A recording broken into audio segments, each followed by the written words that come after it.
विद्यार्थियों, मैं डॉक्टर उर्मिला शर्मा, सह आचार्य MSG कॉलेज भरतपुर।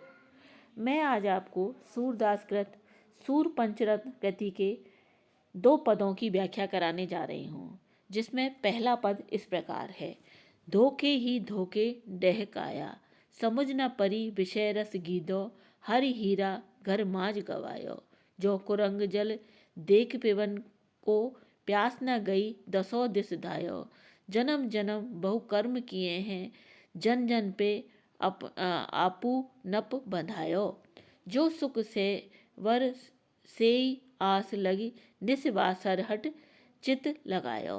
इस पद में सूरदास जी सांसारिक मृग तृष्णा एवं माया मोह के प्रलोभन का वर्णन कर रहे हैं।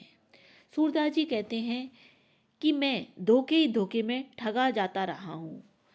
मेरी समझ में कुछ नहीं आता है, विषय वासना के रस में हमेशा लिप्त रहता हूँ।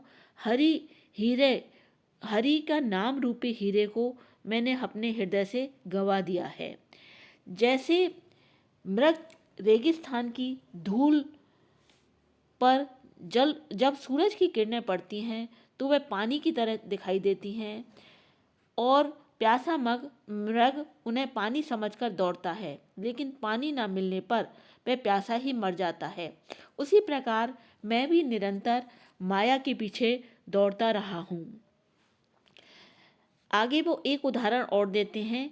जैसे तोता आशा के कारण सेमल के फूल की सेवा करता है, रात दिन उसमें हठपूर्वक चित्त लगाए रहता है।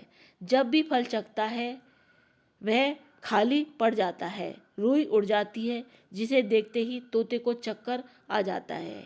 यह स्थिति बाजीगर की होती है। वह जिस प्रकार बंदर को डोरी के में बांधकर दाने दाने के लिए द्वार द्वार और चौराहे से चौराहे तक नचाता फिरता है, उसी प्रकार सूरदास जी कहते हैं कि हे मन, भगवान की भक्ति के बिना सुख की आशा में पड़ना व्यर्थ है। काल रूपी सर्प अर्थात जन्म और मरण के चक्कर में पड़ा हुआ मनुष्य जीवन भर इधर से उधर भटकता रहता है।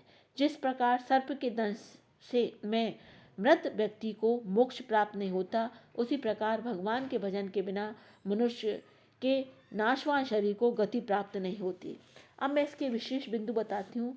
प्रस्तुत पद में कवि ने जीवन और संसार की क्षण भंगुरता पर प्रकाश डाला है और सूरदास जी ये कहने का प्रयास कर रहे हैं कि समय रहते ही हमें ईश्वर को याद कर लेना चाहिए। अगर समय निकल जाता है तो हम कुछ भी नहीं कर पाते।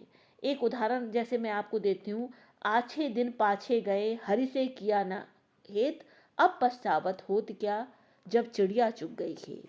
अब मैं इसका दूसरा पद बताती हूँ। पतित पावन हरि बिरद तुम्हारी, कौन नाम धरो। हो तो दीन दुखित अति दुर्बल, द्वारे रटत पर्यो। चार पदारथ दय सुदामई, तंदुल भेंट धर्यो। द्रुपद सुता की तुम पति राखी, अंबर दान करो। संदीपन सुत तुम प्रभु दीने, विद्या पाठ करो। सूर की बिरिया निठुर भय, प्रभु मोते कछुना सरयो। सूरदास जी भगवान के पति पावन नाम पर संदेह और ऐतराज कर रहे हैं।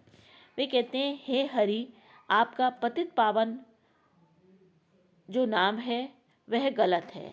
आपका यह नाम किसने रख दिया है? मैं तो दीन हूँ, दुखी हूँ, बहुत दुर्बल हूँ।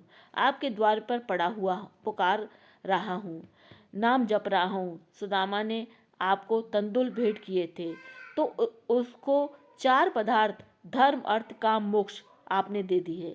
द्रौपदी की आपने लाज रखी और उसको वस्त्र का दान दिया। आपने संदीपन ऋषि के यहाँ विद्या पढ़ी थी तो उसको आपने उनके पुत्र दिलवा दिए। हे प्रभु, सूरदास की बारी आई तो तुम निष्ठुर हो गए और मुझे कुछ करते नहीं बना। इस प्रकार से सूरदास जी ये कहने का प्रयास कर रहे हैं कि हे प्रभु, आप सबकी रक्षा करते हैं, सबके मन की इच्छाओं को पूरा करते हैं, तो आप मेरी मन की इच्छा पूरी क्यों नहीं कर रहे हैं, ये मेरी समझ में नहीं आ रहा है। इस प्रकार से यह व्याख्या यहीं समाप्त होती है।